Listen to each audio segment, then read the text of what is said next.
નમસ્તે, જય માતાજી। રાતના 2 વાગ્યા હતા। આખું ઇન્દોર શહેર ગાઢ નિંદ્રામાં ડૂબેલું હતું, પરંતુ સુદામા નગરીની સૌથી મોટી હવેલીની એક બારીમાં હજી પણ લાઇટ ચાલુ હતી।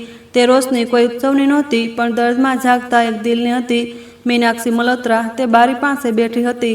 30 વર્ષની ઉંમર, ઘઉંવર્ણો રંગ, મોટી મોટી આંખો, જેમાં ક્યારેક સપના હતા, હવે એ જ આંખોમાં બસ ખાલીપો હતો। તેની સામે મેજ પર ચાનો એક કપ પડ્યો હતો, જે ઠંડો થઈ ચૂક્યો હતો। તે તેને જોઈ રહી હતી, પણ ધ્યાન આપી રહી નહોતી। તેનું મન ક્યાંક બીજે હતું, એક એવી જગ્યાએ જ્યાંથી પાછું આવવું હવે તેને જરૂરી લાગતું નહોતું। 3 મહિના પહેલાં તેના પતિ રાજેશ મલ્હોત્રાનું નિધન થયું હતું। રાજેશ જે તેની દુનિયા હતા, તેના શ્વાસ હતા, તેનું દરરોજ સવારે ઉઠવાનું કારણ હતા। ઇન્દોરના એક સફળ ઉદ્યોગપતિ, જેમણે પોતાની મહેનતથી કરોડોની સંપત્તિ ઊભી કરી હતી, પરંતુ તે બધું હવે બેકાર લાગી રહ્યું હતું। મોટી હવેલી, મોંઘી ગાડીઓ, નોકર ચાકર, આ બધું બસ દિવાલો હતી જે તેને ઘેરી વળી હતી। તેમાં રાજેશનો અવાજ નહોતો, તેમાં હસી નહોતી। મીનાક્ષીએ બારીમાંથી બહાર જોયું। સુદામા નગરના રસ્તા સૂમસામ પડ્યા હતા। દૂર ક્યાંક એક કૂતરો રડી રહ્યો હતો। રાતનું અંધારું ફેલાયેલું હતું। તેના મનમાં એક વિચાર વારંવાર આવી રહ્યો હતો, જે તેને ડરાવી પણ રહ્યો હતો અને ખેંચી પણ રહ્યો હતો। ત્યાં જ તેના કાનોમાં એક અવાજ પડ્યો, માલકીન, આ ચા ઠંડી થઈ ગઈ છે, હું ગરમ કરીને લાવું? મીનાક્ષીએ પાછળ ફરીને જોયું। દરવાજા પર રોહિત ઊભો હતો। રોહિત સિંહની ઉંમર આશરે 36 વર્ષ, સાવડો રંગ, મધ્યમ કદ, સાફ સુથરા કપડાં। તે આ ઘરમાં છેલ્લા 7 વર્ષથી કામ કરી રહ્યો હતો। પહેલાં રાજેશ સાહેબના ડ્રાઈવર તરીકે, પછી ધીમે ધીમે ઘરના દરેક કામમાં હાથ વેચવાના વિશ્વાસુ વ્યક્તિ તરીકે। રાજેશ સાહેબ તેના પરિવારની જેમ માનતા હતા।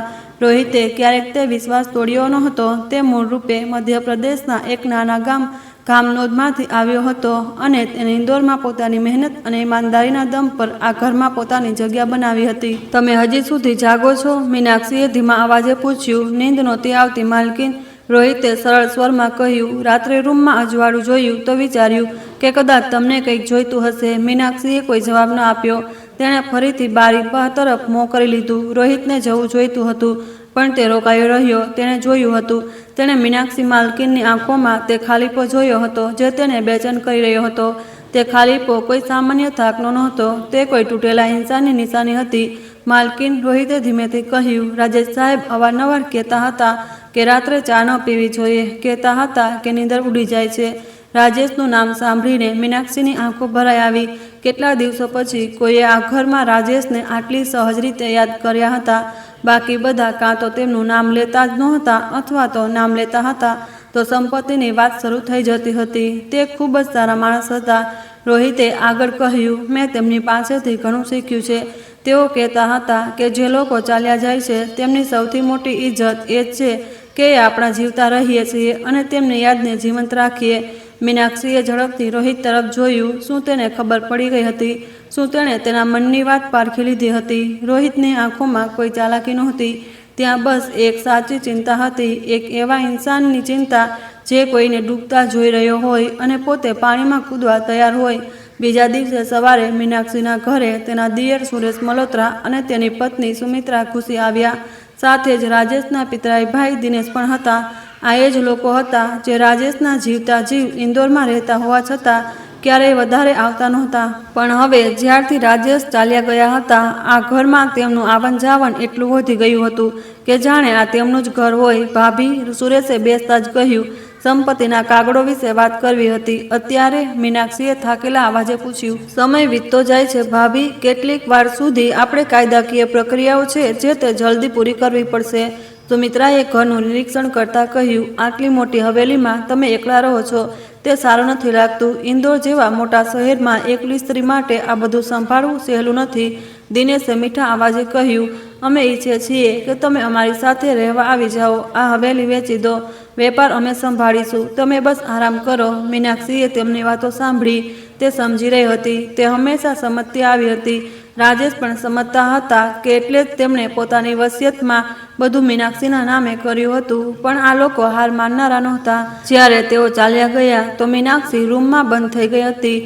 તે રાત્રે તેના મનની હાલત વધુ ખરાબ થઈ ગઈ। સગા સંબંધીઓની એ લાલચભરી નજરો, એ મીઠી વાતો જેની પાછળ ઝેર હતું, આ બધું તેની બધું તોડી રહ્યું હતું।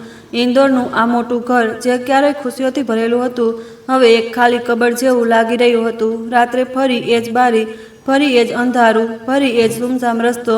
આ વખતે મીનાક્ષીના હાથમાં કંઈક હતું, એક કાગળ જેના પર તે કંઈક લખી રહી હતી.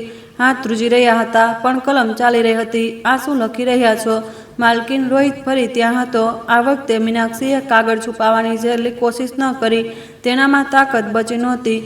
રોહિતે કાગળ જોયો, તેનો ચહેરો પીળો પડી ગયો, તેના હાથ ધ્રુજવા લાગ્યા. તે કાગળ એક વિદાય પત્ર હતો. માલકીન, તેના અવાજમાં ધ્રુજારી આવી ગઈ હતી. આ શું છે? મીનાક્ષીએ શાંત અવાજે કહ્યું, જે શાંતિ નહોતી પણ હાર હતી. મારે એક કામ કરવું છે, એક મોટું કામ. શું તમે મારી મદદ કરશો? રોહિતે તેની આંખોમાં જોયું. તે સમજી ગયો કે આ મદદ કઈ વાતની છે. તેનું દિલ ભારે થઈ ગયું. તેણે રાજેશ સાહેબને વફાદારીનું વચન આપ્યું હતું. આજે તે વચન તેની પરીક્ષા લઈ રહ્યું હતું. માલકીન, હું તમારી દરેક વાત માનું છું, પણ આ કામ ન કરી શકું. આ કામ નહીં, મીનાક્ષીએ ધીમેથી કહ્યું. એક બીજું કામ. રોહિતે પ્રશ્નભરી નજરોથી જોયું. મીનાક્ષીએ લાંબો શ્વાસ લીધો. બહાર ઇન્દોરની રાત શાંત હતી. તેણે રોહિતની આંખોમાં જોયું અને કહ્યું, શું તમે મારી સાથે લગ્ન કરશો? આખા રૂમમાં એક ભારે ખામોશી છવાઈ ગઈ. બહાર રાતનું અંધારું હતું. અંદર બે માણસો હતા, એક જે ડૂબી રહ્યો હતો અને એક જે તેને થાંભવાની કોશિશમાં હતો. આ પ્રશ્ન પ્રેમનો નહોતો, આ બચવાની એક છેલ્લી કોશિશ હતી. રોહિતના મનમાં હજારો વિચારો આવ્યા.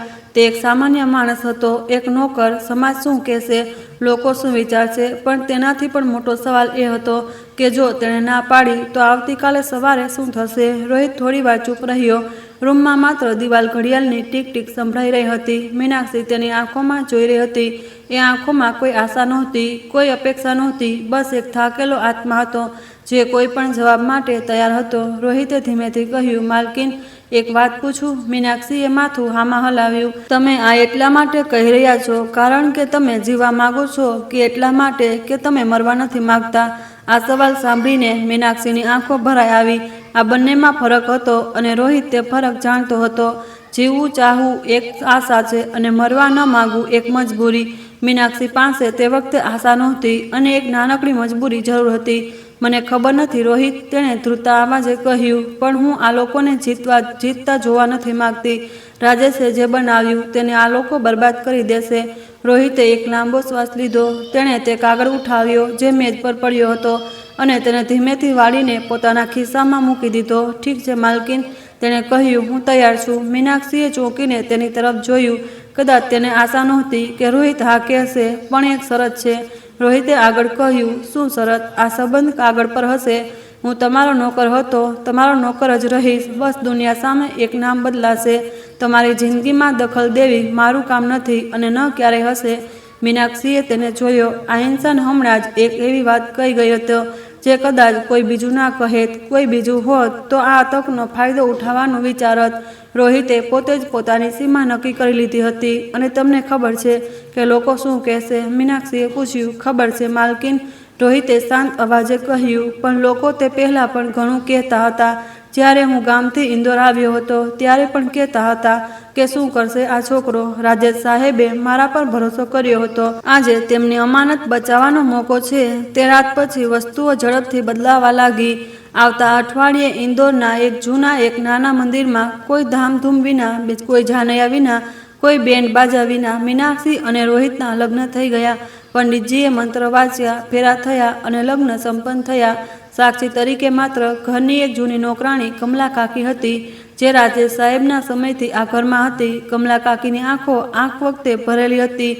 તે સમજી રહી હતી કે આ લગ્ન ખુશીના નહોતા, પણ તે જરૂરી હતા. ઘેર પાછા આવ્યા પછી રોહિતે પોતાનો સામાન એ જ રૂમમાં રાખ્યો જ્યાં તે પહેલાં રહેતો હતો. તેણે મીનાક્ષીના રૂમ તરફ જવાનો પ્રયત્ન પણ ન કર્યો. મીનાક્ષીએ આ જોયું અને તેના મનમાં એક અજીબ શાંતિ છવાઈ. રાત્રે જમવાના મેજ પર બંને બેઠા. કમલા કાકીએ ભોજન પીરસ્યું. પહેલીવાર આ મેજ પર આટલી ખામોશી હતી. રોહિત જમ્યું અને ઉઠવા લાગ્યો. રોહિત, મીનાક્ષીએ અવાજ આપ્યો. તે રોકાઈ ગયો. આભાર. રોહિતે પાછળ ફરીને જોયું. મીનાક્ષીની આંખોમાં આંસુ હતા, પણ એ આંસુઓમાં કાલની હાર નહોતી. માલકીન, આભાર શાનો? રોહિતે ધીમેથી કહ્યું, રાજેશ સાહેબે મને ઘણું બધું આપ્યું છે. આ તો તેમનું દેવું ચૂકવવાનો એક નાનકડો રસ્તો છે. પણ ઇન્દોર શહેરમાં આ ખબર આગની જેમ ફેલાઈ. આવતા 2 દિવસમાં આખા સુદામાનગરમાં આ વાત ફેલાઈ ગઈ કે મીનાક્ષી મલ્હોત્રાએ પોતાના નોકર સાથે લગ્ન કરી લીધા છે. પાડોશીઓના ઘરોમાં ચાની ચૂસકીઓ સાથે આ ખબર ચટાકેદાર રીતે સાંભળવામાં આવી અને સંભળાવવામાં આવી રહી હતી. કોઈ કહી રહ્યું હતું કે મીનાક્ષીનું દિમાગ ખરાબ થઈ ગયું છે, તો કોઈ કહી રહ્યું હતું કે નોકરે માલકીનને ફસાવી લીધી છે. પણ સૌથી વધારે હડકંપ સુરેશ મલ્હોત્રાના ઘરમાં મચ્યો હતો. જ્યારે સુરેશને ખબર મળી તો તે પોતાની ખુરશી પરથી ઉછળી પડ્યો. શું તેનો અવાજ આખા ઘરમાં ગુંજી ઉઠ્યો? તે નોકર સાથે લગ્ન? આ ન થઈ શકે. સુમિત્રાએ કહ્યું, મેં પહેલાં જ કહ્યું હતું કે તે સ્ત્રી પર નજર રાખવી જોઈતી હતી. હવે જુઓ શું થઈ ગયું. દિનેશ તરત ત્યાં પહોંચ્યો. ત્રણેય મળીને વિચાર્યું. તેમની યોજના હવે ખતરામાં હતી. મીનાક્ષી જ્યાં સુધી એકલી અને તૂટેલી હતી, તેઓ તેને સહેલાઈથી પોતાની મુઠ્ઠીમાં લઈ શકતા હતા. પણ હવે તેની પાસે એક પતિ હતો, ભલે તે નોકર હતો. આ લગ્નને કાયદાકીય રીતે પડકારી શકાય છે. દિનેશે કહ્યું, અમે આ સાબિત કરી શકીએ છીએ કે જ્યારે મીનાક્ષીએ આ નિર્ણય લીધો ત્યારે તે માનસિક રીતે ઠીક નહોતી અને તે રોહિત પર આરોપ લગાવીશું. સુરેશે કહ્યું કે તેણે નબળી વિધવાનો ફાયદો ઉઠાવ્યો. બીજી તરફ મીનાક્ષીના ઘરમાં ધીમે ધીમે એક બદલાવ આવી રહ્યો હતો. રોહિતે પોતાના કામમાં કોઈ બદલાવ નહોતો કર્યો. તે સવારે ઉઠતો, ઘરનું કામ જોતો, બજાર જતો, કમલા કાકી સાથે મળીને ઘર ચલાવતો. પણ એક ફરક હતો, હવે તે મીનાક્ષીની આસપાસ રહેતો હતો. ક્યાંકથી પણ કોઈ પણ બહાને. એક દિવસ મીનાક્ષી બગીચામાં બેઠી હતી. રાજેશને બગીચા સાથે ખૂબ લગાવ હતો. તેમણે પોતપોતાના હાથે ઘણા છોડ લગાવ્યા હતા. મીનાક્ષી તે છોડને જોઈ રહી હતી. રોહિત પાણીનો ગ્લાસ લઈને આવ્યો અને પાસેની ખુરશી પર બેસી ગયો. માલકીન, આ ગુલાબનો છોડ રાજેશ સાહેબે લગાવ્યો હતો, યાદ છે? તેમણે કહ્યું હતું કે આ તેમની મનપસંદ જગ્યા છે. મીનાક્ષીએ હળવું સ્મિત કર્યું. પહેલીવાર 3 મહિનામાં તેના ચહેરા પર ખુશી હતી. તમને તો બધું યાદ રહે છે રોહિત. રાજેશ સાહેબને ભૂલાવી ન શકાય માલકીન. તે એવા જ માણસ હતા. તે દિવસે પહેલીવાર મીનાક્ષીએ રાજેશની યાદો વહેંચી. રોહિતે સાંભળ્યું, બસ સાંભળ્યું. કોઈ સલાહ નહીં, કોઈ દિલાસો નહીં, બસ એક કાન જે સાંભળી શકે. જ્યારે મીનાક્ષી બોલીને થાકી ગઈ તો તેને અનુભવ થયો કે છાતી પરથી એક બોજ હટી ગયો છે. પણ આ શાંતિ વધારે દિવસ ન ટકી. એક સવારે દરવાજા પર એક પરબીડિયું આવ્યું. મીનાક્ષીએ ખોલ્યું તો તેના હાથ ધ્રુજવા લાગ્યા. તે એક કાયદાકીય નોટિસ હતી.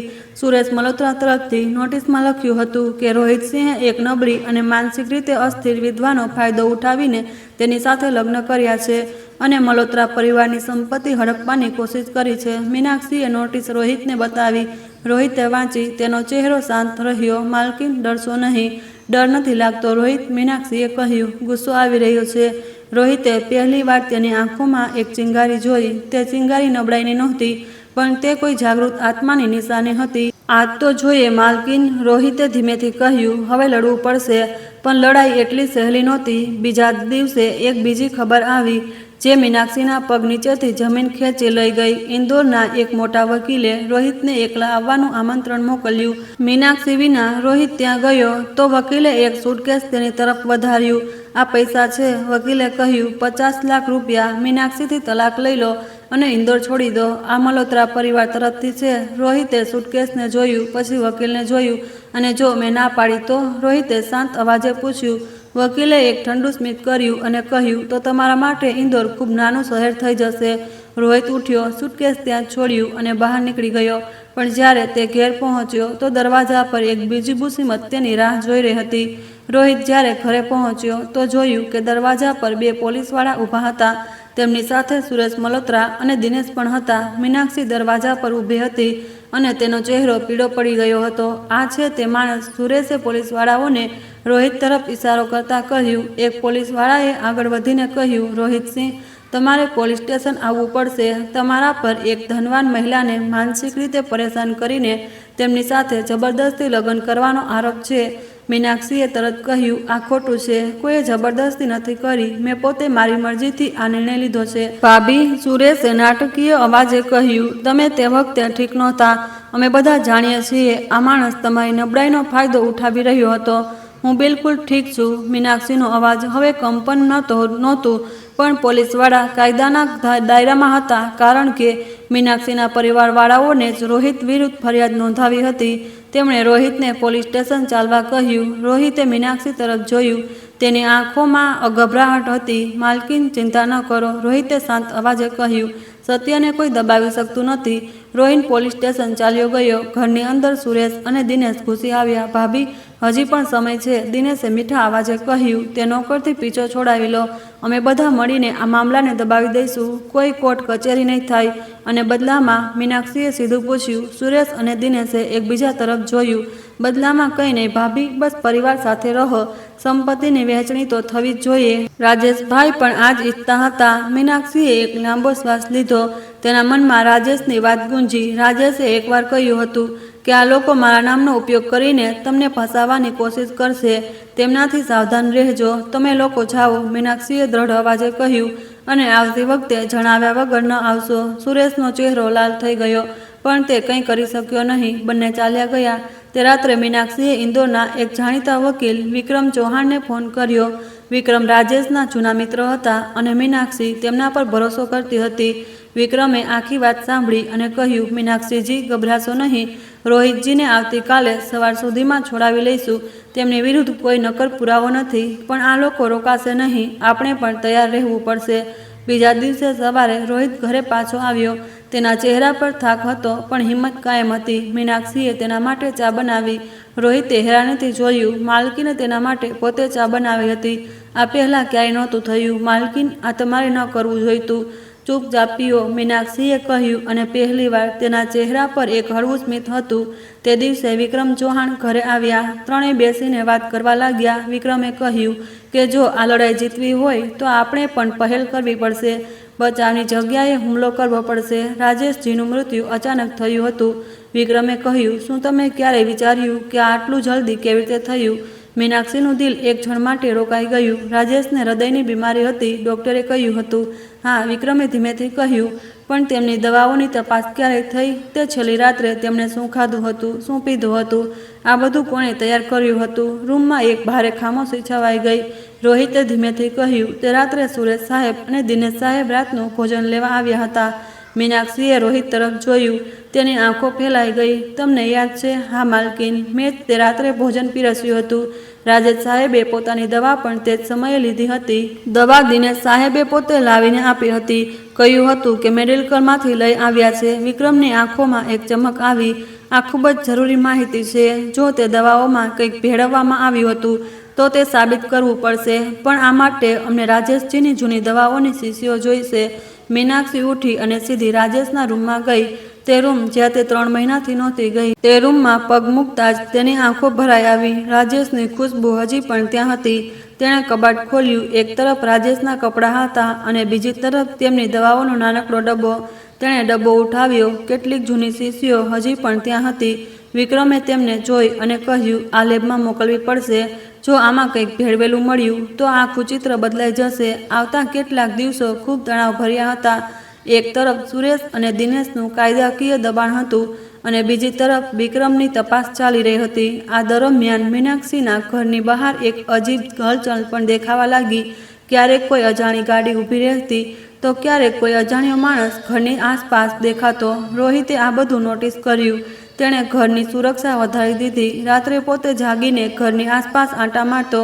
એક રાત્રે મીનાક્ષીની નીંદ ઉડી તો તેણે બારીમાંથી જોયું કે રોહિત બહાર બગીચામાં બેઠો છે.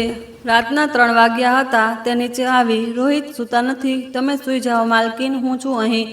આ તમારી જવાબદારી નથી. રોહિતે ઉપર આકાશ તરફ જોયું. ઇન્દોરની રાતમાં તારા સાફ દેખાઈ રહ્યા હતા. રાજેશ સાહેબે એકવાર કહ્યું હતું કે રોહિત, માણસની સાચી જવાબદારી તે નથી હોતી જે તેને આપવામાં આવે છે. સાચી જવાબદારી તે હોય છે જે તે પોતે પસંદ કરે છે. મીનાક્ષી તેની પાસે બેસી ગઈ. બંને થોડીવાર ચૂપ રહ્યા. રોહિત, તમને ડર નથી લાગતો આ લોકોથી? ડર તો લાગે છે માલકીન, રોહિતે સાચું કહ્યું. પણ જ્યારે સત્ય તમારી સાથે હોય તો ડરને વધારે જગ્યા ન આપવી જોઈએ. ત્યાં જ રોહિતનો ફોન વાગ્યો. રાતના તે સમયે ફોન જોઈને બંને ચોંક્યા. વિક્રમનો નંબર હતો. રોહિતે ફોન ઉઠાવ્યો. વિક્રમનો અવાજ આવ્યો. રોહિતજી, લેબનો રિપોર્ટ આવી ગયો છે. શું કહે છે રિપોર્ટ? એક ક્ષણની ખામોશી પછી વિક્રમે કહ્યું, રાજેશજીની દવાઓમાં એક એવું તત્વ મળ્યું છે જે હૃદયની બીમારીમાં ખૂબ ખતરનાક હોય છે. આ તત્વ તે દવાઓમાં ન હોવું જોઈતું હતું. કોઈએ જાણી જોઈને તેને ભેળવ્યું હતું. રોહિતનો હાથ ધ્રુજવા લાગ્યો. તેણે મીનાક્ષી તરફ જોયું. મીનાક્ષીએ તેના ચહેરાના હાવભાવ વાંચ્યા. તેની આંખો મોટી થઈ ગઈ. રોહિત, શું થયું? રોહિતે ફોન નીચે મૂક્યો. તેના ગળામાં એક ગાંઠ હતી. માલકીન, તેણે ખૂબ ધીમેથી કહ્યું, રાજેશ સાહેબનું મૃત્યુ કુદરતી નહોતું. તે રાત્રે ઇન્દોરની હવામાં એક ઠંડી નિસ્તબ્ધતા હતી.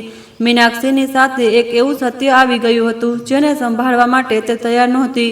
તેના પતિને જાણી જોઈને મારવામાં આવ્યા હતા અને તે લોકો જે તેને પરિવાર કહેતા હતા, જે તેના ઘરમાં આવીને ચા પીતા હતા, જે રાજેશનું નામ લઈને રડતા હતા, તે જ લોકો આ ષડયંત્રની પાછળ હતા. મીનાક્ષીની આંખોમાં આંસુ નહોતા. આ વખતે ત્યાં કંઈક બીજું હતું, એક એવી આગ જે હવે બુઝાવાની નહોતી. વિક્રમજીને કહો, તેણે રોહિતને કહ્યું. હવે અમે ચૂપ નહીં બેસીએ. રોહિતે પહેલીવાર મીનાક્ષીની આંખોમાં તે મીનાક્ષી જોઈ જેના વિશે રાજેશ સાહેબ કહેતા હતા. તેઓ કહેતા હતા કે મારી મીનાક્ષી અંદરથી ખૂબ મજબૂત છે, બસ તેને પોતે ખબર નથી. આજે તેને ખબર પડી ગઈ હતી. તે રાત્રે મીનાક્ષી ન સૂતી. તે રાજેશના રૂમમાં બેઠી રહી, તેમની તસવીરને જોતી રહી. તેના મનમાં એક પછી એક યાદો આવતી રહી. રાજેશની હસી, તેમનો અવાજ, તેમનો સ્પર્શ, અને હવે આ સત્ય કે તેમને જાણી જોઈને છીનવી લેવામાં આવ્યા હતા. દર્દ હતું, પણ તે દર્દ હવે તેને તોડી રહ્યું નહોતું. તે દર્દ તેને જોડી રહ્યું હતું, એક હેતુ આપી રહ્યું હતું. સવારે જ્યારે રોહિત ઉઠ્યો તો તેણે જોયું કે મીનાક્ષી પહેલેથી તૈયાર બેઠી છે, સાફ કપડાં, બાંધેલા વાળ અને આંખોમાં એક નવી ચમક. વિક્રમજીને બોલાવો, તેણે કહ્યું. આજે અમે પોલીસમાં ફરિયાદ નોંધાવીશું. રોહિતે એક ક્ષણ માટે રોકાઈને તેને જોયું. આ તે મીનાક્ષી નહોતી જે 3 મહિનાથી બારી પાસે બેસીને અંધારામાં જોતી હતી. આ એક અલગ વ્યક્તિ હતી, એક એવી વ્યક્તિ જે લડવા માટે તૈયાર હતી. જી માલકીન, રોહિતે કહ્યું અને ફોન ઉઠાવી લીધો. વિક્રમ ચૌહાણ બપોર સુધીમાં આવી ગયા. તેમની સાથે તેમના એક સહયોગી વકીલ અભય માથુર પણ હતા, જે ગુનાહિત મામલાઓના જાણકાર હતા. ચારેય લોકો બેઠા અને આખી રણનીતિ બનાવી. વિક્રમે કહ્યું, મીનાક્ષીજી, લેબ રિપોર્ટ આપણી પાસે છે. આ ખૂબ મોટો પુરાવો છે, પણ માત્ર આનાથી કામ નહીં ચાલે. આપણે એ પણ સાબિત કરવું પડશે કે દવાઓમાં ભેળસેળ કોણે કરી. રોહિતે કહ્યું કે તે રાત્રે દવાઓ દિનેશજી લાવ્યા હતા. હા, રોહિતે કહ્યું, અને તે મેડિકલ દુકાનનું નામ મને યાદ છે, વિજય મેડિકલ, પલાસિયા 4 રસ્તા પાસે. મેં પોતે તેમને આ વિશે વાત કરતા સાંભળ્યા હતા. આ ખૂબ જ જરૂરી માહિતી છે, અભય માથુરે કહ્યું. તે દુકાન પર છાપો પડાવવો પડશે, જ્યાં તેનો રેકોર્ડ મળ્યો અને તેની આખી કડી જોડાઈ જશે. મીનાક્ષીએ એક બીજી વાત કહી જે તેને ઘણા સમયથી ખટકી રહી હતી. રાજેશની જીવન વીમા પોલિસી પણ છે, 1 કરોડ રૂપિયાની. પણ જ્યારે મેં ક્લેમ કર્યો તો વીમા કંપનીએ કહ્યું કે પોલિસીમાં બદલાવ થયો છે, નોમિનીનું નામ બદલાવવામાં આવ્યું છે. શું વિક્રમ ચોંકી ગયો? હા, નોમિનીમાં મારું નામ હટાવીને સુરેશ મલ્હોત્રાનું નામ નાખી દેવામાં આવ્યું છે. વીમા કંપનીએ કહ્યું કે આ બદલાવ રાજેશે પોતે કરાવ્યો હતો, પણ રાજેશે આવું ક્યારેય નહીં કર્યું હોય. રોહિતે કહ્યું, તે હંમેશા કહેતા હતા કે મીનાક્ષી માલકીન જ તેમની બધું છે. બિલકુલ સાચું, વિક્રમે કહ્યું. એનો મતલબ એ છે કે કોઈએ રાજેશજીની સહીની નકલ કરીને આ બદલાવ કરાવ્યો. આ જાળસાજી છે અને આ એક અલગ કલમમાં કેસ નોંધાઈ શકે છે. મીનાક્ષીના મનમાં હવે બધું સાફ થઈ રહ્યું હતું. આ બધું કેટલા પહેલાથી વિચારવામાં આવ્યું હતું. રાજેશને મારવાની યોજના, દવાઓમાં ભેળસેળ, વીમા પોલિસીમાં જાળસાજી, અને પછી તેને એકલી અને નબળી છોડીને સંપત્તિ હડપવાની કોશિશ. આ એક આખું ષડયંત્ર હતું જે કદાચ મહિલાઓ પહેલાં ગૂંથવામાં આવ્યું હતું. તે જ સાંજે વિક્રમ ચૌહાણે ઇન્દોરના મુખ્ય પોલીસ સ્ટેશનમાં એક વિસ્તૃત ફરિયાદ નોંધાવી. ફરિયાદમાં સુરેશ મલ્હોત્રા, સુમિત્રા મલ્હોત્રા અને દિનેશ મલ્હોત્રાના નામ હતા. આરોપો હતા જાણી જોઈને હત્યાનું ષડયંત્ર, દવાઓમાં ભેળસેળ, વીમા પોલિસીમાં જાળસાજી અને સંપત્તિ હડપવાનો પ્રયાસ. પોલીસ સ્ટેશનમાં આ ફરિયાદ પહોંચતા જ હલચલ મચી ગઈ. મામલો મોટો હતો. ઇન્દોરના એક જાણીતા ઉદ્યોગપતિનું શંકાસ્પદ મૃત્યુ અને તેમાં પરિવારના સભ્યનું નામ. આ ખબર તે જ રાત્રે ઇન્દોરના સ્થાનિક સમાચાર ચેનલો પર આવી ગઈ. સુરેશ મલ્હોત્રાના ઘરમાં ભૂકંપ આવી ગયો. સુમિત્રાએ ચીસો પાડી કહ્યું, મેં કહ્યું હતું ને કે તે સ્ત્રીને આટલો મોકો ન આપો. હવે જુઓ શું થઈ ગયું. સુરેશનો ચહેરો સફેદ પડી ગયો હતો. દિનેશ રૂમમાં આમ તેમ ફરી રહ્યો હતો. કંઈક કરવું પડશે, દિનેશે કહ્યું. કોઈ રસ્તો કાઢવો પડશે. હવે કોઈ રસ્તો નથી, સુરેશે કહ્યું. તે રોહિતે બધું બરબાદ કરી દીધું. તેને પહેલાં જ પૈસા આપી દેવા જોઈતા હતા.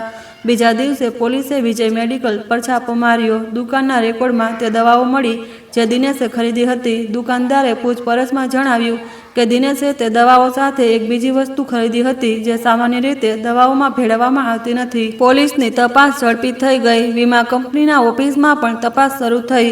જે કર્મચારીએ પોલિસીમાં બદલાવ કર્યો હતો તેની પૂછપરછ કરવામાં આવી. તે શરૂઆતમાં ટાળતો રહ્યો, પણ જ્યારે તેના પર દબાણ વધ્યું તો તેણે કબૂલ્યું કે સુરેશ મલ્હોત્રાએ તેને 5 લાખ રૂપિયા આપીને આ કામ કરાવ્યું હતું. 3 દિવસની અંદર સુરેશ, સુમિત્રા અને દિનેશ ત્રણેયને પોલીસે કસ્ટડીમાં લઈ લીધા. જે દિવસે આ ખબર આવી તે દિવસે મીનાક્ષી બગીચામાં બેઠી હતી. રાજેશના લગાવેલા ગુલાબમાં એક નવી કળી ખીલી હતી. તેને તે કડીને જોઈ અને તેની આંખોમાંથી આંસુ વહી નીકળ્યા. પણ આ આંસુ દુઃખના નહોતા, આ કોઈ મોટા બોજ ઉતરવાના આંસુ હતા. રોહિત પાસે આવ્યો અને ચૂપચાપ બેસી ગયો. માલકીન, રાજેશ સાહેબને ઇન્સાફ મળશે. મીનાક્ષીએ તે કડીને સ્પર્શ કર્યો અને કહ્યું, તેમને ખબર હતી રોહિત, તેમણે એકવાર મને કહ્યું હતું કે આ લોકો પર ભરોસો ન કરવો. મેં તે વખતે વધારે ધ્યાન ન આપ્યું. તમે પોતાને દોષ ન આપો માલકીન. નથી આપી રહી, મીનાક્ષીએ કહ્યું. બસ તેમની માફી માંગી રહી છું અને એ પણ કહી રહી છું કે હવે હું તે કામ કરીશ જે તેઓ ઈચ્છતા હતા. રોહિતે પૂછ્યું, શું? મીનાક્ષીએ એક લાંબો શ્વાસ લીધો.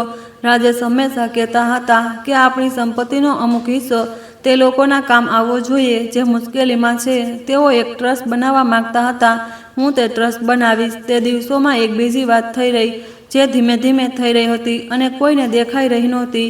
મીનાક્ષી અને રોહિત વચ્ચે એક અજીબ બદલાવ આવી રહ્યો હતો. તે બદલાવ કોઈએ નહોતો ઈચ્છ્યો, કોઈએ તે નહોતું વિચાર્યું. પણ જ્યારે બે ઇન્સાન એકસાથે આટલી મુશ્કેલીઓમાંથી પસાર થાય છે તો કંઈક તો થાય છે. રોહિતે ક્યારેય કોઈ હક નહોતી વળંગી. તેણે હંમેશા તે જ સન્માન જાળવી રાખ્યું જે તેને પહેલા દિવસે નક્કી કર્યું હતું. પણ મીનાક્ષીના મનમાં કંઈક હતું જે તેને પોતે સમજાઈ રહ્યું નહોતું. એક સાંજે મીનાક્ષીએ જોયું કે રોહિત એકલો બેસીને કંઈક વાંચી રહ્યો છે. તેણે પાસે જઈને જોયું તો તે રાજેશની એક જૂની ડાયરી હતી. આ તમારી પાસે ક્યાંથી આવી? રોહિતે ચોંકીને ઉપર જોયું. માફ કરજો માલકીન, આ ડાયરી રાજેશ સાહેબે પોતે મને આપી હતી. તેમણે કહ્યું હતું કે જો ક્યારેય મને જિંદગીમાં કોઈ મુશ્કેલી આવે તો આ વાંચી લેવું. મીનાક્ષીએ ડાયરી હાથમાં લીધી. તેણે પહેલું પાનું ખોલ્યું. રાજેશની લખાવટ હતી. તેની આંખો ભરાઈ આવી. પહેલા પાના પર લખ્યું હતું, રોહિત, તું મારા ઘરનો નોકર છે પણ તારું દિલ કોઈ મોટા માણસથી ઓછું નથી. જિંદગીમાં હંમેશા સત્યનો સાથ આપજે, બાકી બધું પોતે જ ઠીક થઈ જશે. મીનાક્ષીએ ડાયરી બંધ કરી અને રોહિત તરફ જોયું. રાજેશ તમને ખૂબ ચાહતા હતા અને હું. તેમને રોહિતનો અવાજ ભારે હતો. તે રાત્રે એક બીજી ખબર આવી જે બધાને હલાવી ગઈ. વિક્રમનો ફોન આવ્યો. તેમણે જણાવ્યું કે પોલીસની તપાસમાં એક બીજું સ્તર ખુલ્યું છે. સુરેશ અને દિનેશે માત્ર રાજેશની હત્યાનું ષડયંત્ર નહોતું રચ્યું, પણ તેમણે મીનાક્ષીના નામની સંપત્તિને ધીમે ધીમે પોતાના નામે કરાવવા માટે કેટલીક જમીનોના કાગળોમાં પણ હેરાફેરી કરી હતી. ઇન્દોરની બહાર ઉજ્જૈન પાસે જે જમીન રાજેશની હતી તે પહેલાં સુરેશના નામે થઈ ચૂકી હતી. મીનાક્ષીએ આ સાંભળ્યું તો તેના મનમાં એક ઠંડો ગુસ્સો આવ્યો. વિક્રમજી, આ જમીન પણ પાછી હવે આવશે, બિલકુલ આવશે, વિક્રમે કહ્યું. પણ આ માટે એક લાંબી લડાઈ લડવી પડશે. હું તૈયાર છું, મીનાક્ષીએ કહ્યું. ફોન મૂક્યા પછી મીનાક્ષીએ રોહિત તરફ જોયું. રોહિતે કહ્યું, માલકીન, આ રસ્તો સહેલો નહીં હોય, મને ખબર છે, મીનાક્ષીએ કહ્યું. પણ રોહિત, એક વાત કહું? કહો, મીનાક્ષીએ થોડી વાર રોકાઈને કહ્યું. તે રાત્રે જ્યારે મેં તમને એ સવાલ પૂછ્યો હતો તો મને નહોતી ખબર કે જિંદગીમાં આટલું બધું બાકી છે. તમે મને રોક્યો. જો તમે ન હોત તો આજે હું ન હોત અને ન રાજેશને ઇન્સાફ મળત. રોહિત કંઈ ન બોલ્યો અને તેની આંખો બોલી રહી હતી. બહાર ઇન્દોર શહેરની રાત હતી, પણ આ વખતે તે રાત પહેલાં જેવી નહોતી.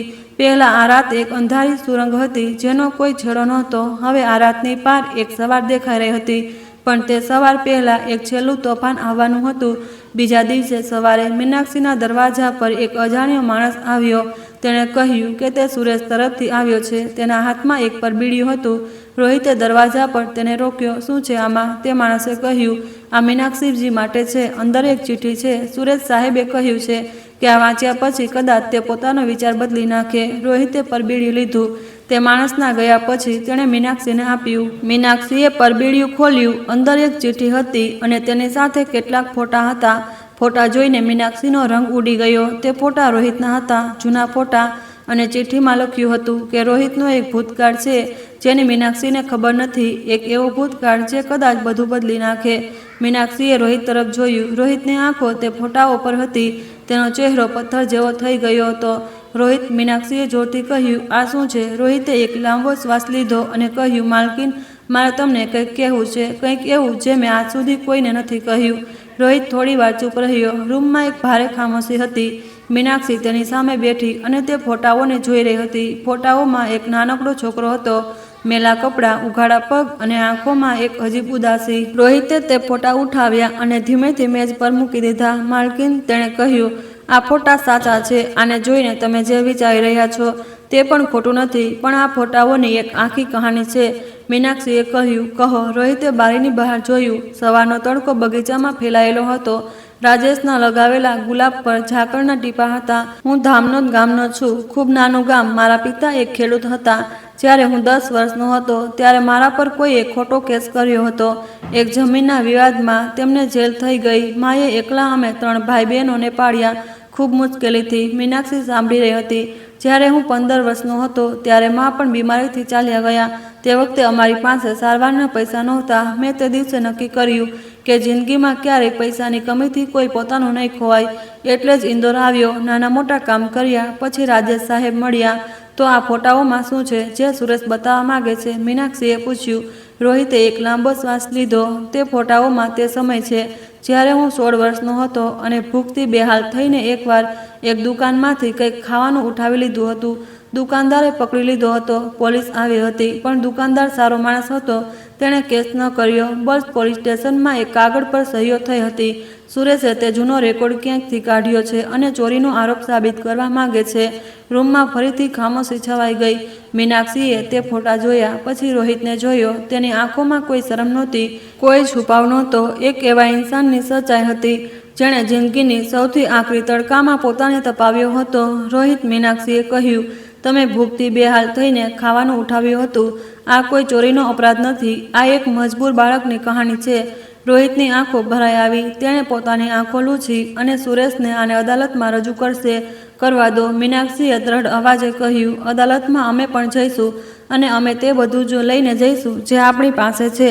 લેબ રિપોર્ટ, મેડિકલનો રેકોર્ડ, વીમા કંપનીના કર્મચારીનું નિવેદન અને ઉજ્જૈનની જમીનના કાગળો. સુરેશ પાસે એક ભૂખ્યા બાળકની તસવીર છે અને આપણી પાસે એક હત્યાના ષડયંત્રના પુરાવા. રોહિતે મીનાક્ષીને જોયું અને તેને યાદ આવી તે રાત જ્યારે તે તૂટેલી સ્ત્રી બારી પાસે બેઠી હતી અને જીવવાનું કોઈ કારણ શોધી નહોતી શકતી. આજે એ સ્ત્રી એક આખી લડાઈનું નેતૃત્વ કરી રહી હતી. તે દિવસે વિક્રમ ચૌહાણને તે ચિઠ્ઠી અને ફોટા બતાવવામાં આવ્યા. વિક્રમે કહ્યું કે આ એક હતાશ માણસની છેલ્લી કોશિશ છે જેની પાસે કોઈ નક્કર હથિયાર ન હોય તો ભાવનાત્મક દાવ રમે છે. આવતા અઠવાડિયે ઇન્દોરની અદાલતમાં મામલો રજૂ થયો. અદાલતનો રૂમ ભરેલો હતો. ઇન્દોરના ઘણા લોકો આવ્યા હતા.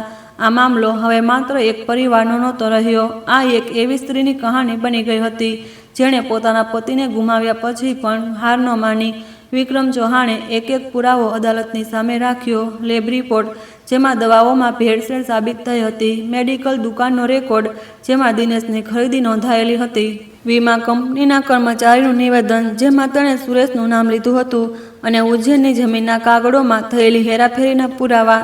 સુરેશના વકીલે રોહિતના જૂના ફોટા અને પોલીસ સ્ટેશનના કાગળ રજૂ કર્યો પણ વિક્રમે તેનો જવાબ એટલી સફાઈથી આપ્યો કે અદાલતમાં બેઠેલા લોકો સમજી ગયા કે આ એક નિર્દોષ બાળકની કહાની છે જેને હથિયાર બનાવવાની કોશિશ કરવામાં આવી રહી છે. ન્યાયાધીશે બધા પુરાવા જોયા, બધા નિવેદનો સાંભળ્યા. ચુકાદો સંભળાવતી વખતે અદાલતમાં સંપૂર્ણ શાંતિ હતી.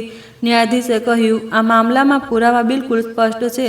સુરેશ મલ્હોત્રા, સુમિત્રા મલ્હોત્રા અને દિનેશ મલ્હોત્રાએ મળીને રાજેશ મલ્હોત્રાની હત્યાનું ષડયંત્ર રચ્યું. દવાઓમાં ભેળસેળ કરીને તેમનો જીવ લેવાયો. વીમા પોલિસીમાં જાળસાજી કરવામાં આવી અને સૌથી મોટી સંપત્તિ હડપવા માટે કાગળોમાં હેરાફેરી કરવામાં આવી. આ અદાલત ત્રણેયને દોષિત માને છે. ત્રણેયને હાથકડી પહેરાવીને લઈ જવામાં આવ્યા. મીનાક્ષી અદાલતની તે ખુરશી પર બેસી રહી.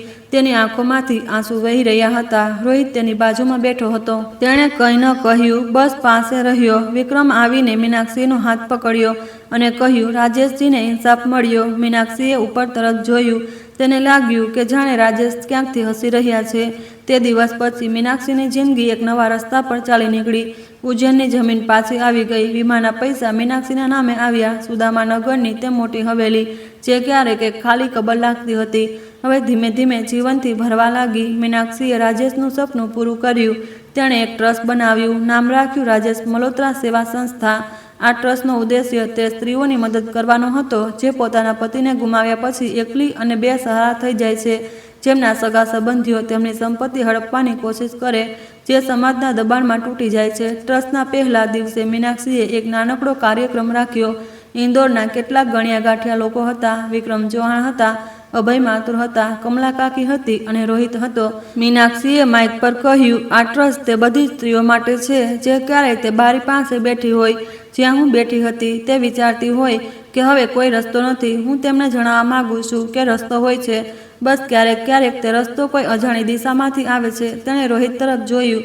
રોહિતે નજર ઝુકાવી લીધી. કાર્યક્રમ પછી જ્યારે બધા ચાલ્યા ગયા તો મીનાક્ષી અને રોહિત બગીચામાં બેઠા હતા. સાંજનો સમય હતો. ઇન્દોરની હવામાં હળવી ઠંડક હતી.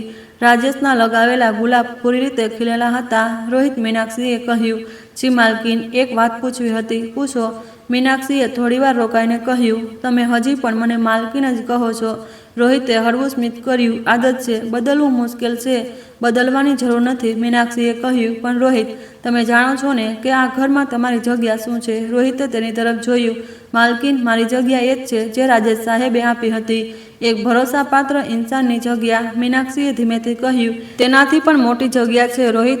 તમે મને તે રાત્રે રોકી હતી. તમે રાજેશને ઇન્સાફ અપાવવામાં મદદ કરી. તમે આ ઘરનો પાયો છો. બંને વચ્ચે કંઈક હતું જે શબ્દોમાં કહેવાતું નહોતું. તે અહેસાસ જે ધીમે ધીમે બન્યો હતો, મુશ્કેલીઓમાં બન્યો હતો, રાતોની તે ખામોશીઓમાં બન્યો હતો, જ્યારે બંને બગીચામાં બેસીને આકાશ જોતા હતા. રોહિતે કહ્યું, માલકીન, હું એક સામાન્ય માણસ છું અને હું એક સામાન્ય સ્ત્રી. મીનાક્ષીએ કહ્યું, જેને એક અસામાન્ય ઇન્સાને બચાવી. તે સાંજે બગીચામાં ગુલાબની ખુશ્બુ હતી, આકાશમાં રંગ હતા અને બે માણસો વચ્ચે એક સંબંધ હતો જે કોઈ કાગળથી નહોતો બન્યો, કોઈ મજબૂરીથી નહોતો બન્યો. તે સંબંધ તે તોફાનોથી બન્યો હતો જે બંનેએ સાથે મળીને સહ્યા હતા. કેટલાક મહિનાઓ પછી રાજેશ મલ્હોત્રા સેવા સંસ્થાને પોતાનું પહેલું કામ કર્યું. ઇન્દોરની એક વિધવા, જેને તેના સાસરિયાવાળા ઘરમાંથી કાઢી મૂકતા હતા, તેને કાયદાકીય મદદ આપવામાં આવી. પછી એક બીજી સ્ત્રી, પછી એક બીજી. ધીમે ધીમે આ ટ્રસ્ટ ઇન્દોરમાં જાણીતું થવા લાગ્યું. મધ્યપ્રદેશના બીજા શહેરોમાંથી પણ લોકો આવવા લાગ્યા. ઉજ્જૈનથી, ભોપાલથી, જબલપુરથી. મીનાક્ષી દરેક મામલાઓમાં પોતે સામેલ થતી, દરેક સ્ત્રીની વાત સાંભળતી, તેમને જણાવતી કે તે પોતે ક્યાંથી આવી છે, તેમની આંખોમાં ભરોસો જણાવતી. રોહિતે ટ્રસ્ટનું કામ સંભાળતો, હિસાબ કિતાબ, કાયદાકીય કાગળો, ઓફિસનું કામ. તે જ લગનથી કરતો જેમ ક્યારેય આ ઘરનું કામ કરતો હતો. પણ હવે તેની આંખોમાં એક અલગ ચમક હતી, એક હેતુની ચમક. એક દિવસ ટ્રસ્ટની ઓફિસમાં એક ખૂબ નાની છોકરી આવી, આશરે 18 વર્ષની. તેના પતિનું નિધન થઈ ગયું હતું અને તેના સાસરિયાવાળા તેને ઘરમાંથી કાઢી મૂકતા હતા. તે બિલકુલ એકલી હતી. તેની આંખોમાં એ જ ખાલીપો હતો જે ક્યારેક મીનાક્ષીની આંખોમાં હતો. મીનાક્ષી તેની સામે બેઠી. ગભરાશો નહીં, તેણે તે છોકરીનો હાથ પકડ્યો. તમે એકલા નથી. તે છોકરીની આંખોમાં આંસુ આવી ગયા. મીનાક્ષીએ તેને જોયું અને તેને તે રાત યાદ આવી ગઈ. તે બારી, તે ઠંડી અને ચા અને રોહિતનો અવાજ. જિંદગી એક આખું ચક્ર કાપીને આવી હતી. જે દર્દ તેને સહન કર્યું હતું, તે હવે કોઈ બીજાનું દર્દ ઓછું કરવાનું સાધન બની ગયું હતું. સાંજે ઘેર પાછા આવતી વખતે રોહિત ગાડી ચલાવી રહ્યો હતો અને મીનાક્ષી બહાર જોઈ રહી હતી. ઇન્દોરના રસ્તા હતા, ભીડ હતી, રોશની હતી. રોહિત મીનાક્ષીએ કહ્યું, જી, રાજેશ સાચું કહેતા હતા. શું? તેઓ કહેતા હતા કે જિંદગી સૌથી મોટી દોલત છે તે ઇન્સાન હોય જે તમારા સૌથી ખરાબ સમયે તમારી સાથે ઊભા રહે. રોહિતે ગાડીની ગતિ ધીમી કરી અને સ્મિત કર્યું. રાજેશ સાહેબ હંમેશા સાચું કહેતા હતા. તે રાત્રે સુદામા નગરની તે હવેલી રોશન હતી, પણ આ રોશની કોઈ દર્દની નહોતી. આ રોશની એક નવી જિંદગીની હતી, એક એવી જિંદગી જે તૂટીને ફરી બની રહી હતી અને પહેલાંથી વધુ મજબૂત હતી. બારી પાસે હવે કોઈ એકલું બેસતું નહોતું અને ઇન્દોરના તે બગીચામાં રાજેશના લગાવેલા ગુલાબ દરેક મોસમમાં ખીલતા હતા. જાણે કહી રહ્યા હોય કે જે સાચા દિલથી લગાવવામાં આવે તે ક્યારેય કરમાતું નથી. આ કહાની આપણને એ શીખવે છે કે સંબંધો હેસિયતથી નહીં પણ નિયતથી બને છે, અને જે ઇન્સાન તમારા સૌથી અંધારા સમયમાં તમારી સાથે ઊભો રહે તે જ તમારું સૌથી મોટું ધન છે. જો આ કહાની તમને સારી લાગી હોય અને તમે આવી જ પ્રેરણાદાયક અને દિલને સ્પર્શી જાય તેવી કહાનીઓ સાંભળવા માંગતા હોય તો અમારી ચેનલને હમણાં જ સબસ્ક્રાઈબ કરી લો. નોટિફિકેશન બેલ દબાવવાનું ન ભૂલશો જેથી દરેક નવી કહાની સૌથી પહેલાં તમારા સુધી પહોંચે. અને કમેન્ટમાં તમારું અને તમારા શહેરનું નામ લખવાનું ન ભૂલો. તમારો સાથ અને તમારો પ્રેમ જ અમારી સૌથી મોટી તાકાત છે. ધન્યવાદ.